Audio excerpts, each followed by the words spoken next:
जय श्री कृष्णा दोस्तों, आप सभी का एक बार फिर से हमारे चैनल में बहुत बहुत स्वागत है। शुक्रवार का व्रत माता संतोषी को समर्पित होता है। इस दिन माता संतोषी की पूजा अर्चना की जाती है व उनका व्रत भी किया जाता है। माता संतोषी को सभी मनोकामनाएं पूर्ण करने वाली देवी माना गया है। माता संतोषी के इस व्रत को करने से घर में खुशहाली, धन धान्य तथा सुख शांति प्राप्त होती है। इस दिन जो भी भक्त व्रत रखकर माता संतोषी की व्रत कथा को सुनता या पाठ करता है, उस पर माता संतोषी की कृपा हमेशा बनी रहती है। तो चलिए माता संतोषी की व्रत कथा को प्रारंभ करते हैं। बोलिए संतोषी माता की जय। एक समय की बात है कि एक नगर में कायस्थ, ब्राह्मण और वैश्य जाति के 3 लड़कों में परस्पर गहरी दोस्ती थी। उन तीनों का विवाह हो गया था। ब्राह्मण और कायस्थ के लड़कों का गौना भी हो गया था, परंतु वैश्य के लड़के का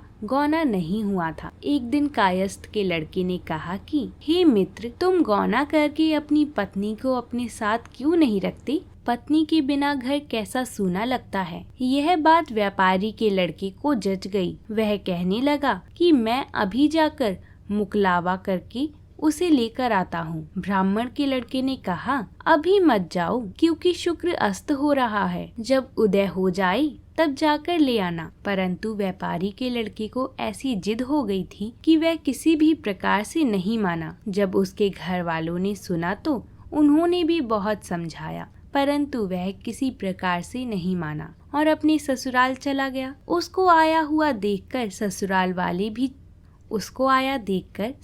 वाले भी चकित थे। जब माता का स्वागत सत्कार करने के बाद उन्होंने पूछा कि आपका कैसे आना हुआ? व्यापारी का पुत्र कहने लगा कि मैं अपनी पत्नी को विदा कराने के लिए आया हूँ। ससुराल वालों ने भी उसे बहुत समझाया कि इन दिनों शुक्र अस्त है, उदय होने पर ले जाना, परंतु उसने एक न सुनी और पत्नी को ले जाने की आग्रह करता रहा। जब वह किसी प्रकार से ना माना तो उन्होंने लाचार होकर अपनी पुत्री को विदा कर दिया। व्यापारी का पुत्र अपनी पत्नी को रथ में बैठाकर अपने घर की ओर चल पड़ा। थोड़ी दूर जाने के बाद ही मार्ग में उसके रथ का पहिया टूटकर गिर गया और बैल का पैर टूट गया। उसकी पत्नी घायल हो गई। जब दोनों घर की ओर चली तब रास्ते में आगे उन्हें लुटेरे मिले। उनके पास जो धन था और पत्नी के पास जो भी वस्त्र और आभूषण थे, वो सब उन लुटेरों ने छीन लिया। इस प्रकार अनेक कष्टों का सामना करते हुए जब पति पत्नी अपने घर पहुँचे तो आते ही व्यापारी के लड़के को सांप ने काट लिया। वह मूर्छित होकर गिर गया। तब उसकी पत्नी अत्यंत विलाप करने लगी। व्यापारी ने अपने पुत्र को वैद्य को दिखलाया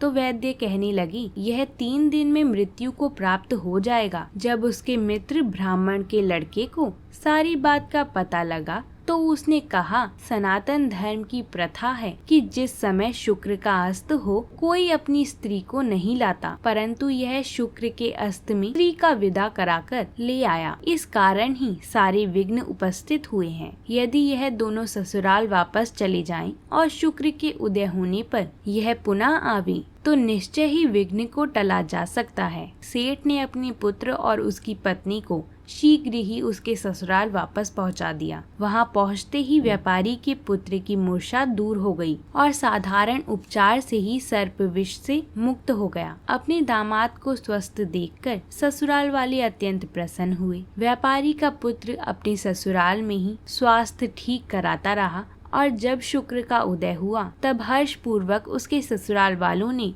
उसको अपनी पुत्री सहित विदा किया। इसके पश्चात पति पत्नी दोनों घर आकर आनंद से रहने लगी। इस व्रत के करने से अनेक विघ्न दूर हो जाते हैं। बोलिए संतोषी माता की जय। अगर आपको ये वीडियो अच्छी लगी हो तो कमेंट में जय संतोषी माता जरूर लिखें और वीडियो को लाइक और चैनल को सब्सक्राइब जरूर कर लें। माता संतोषी की जय।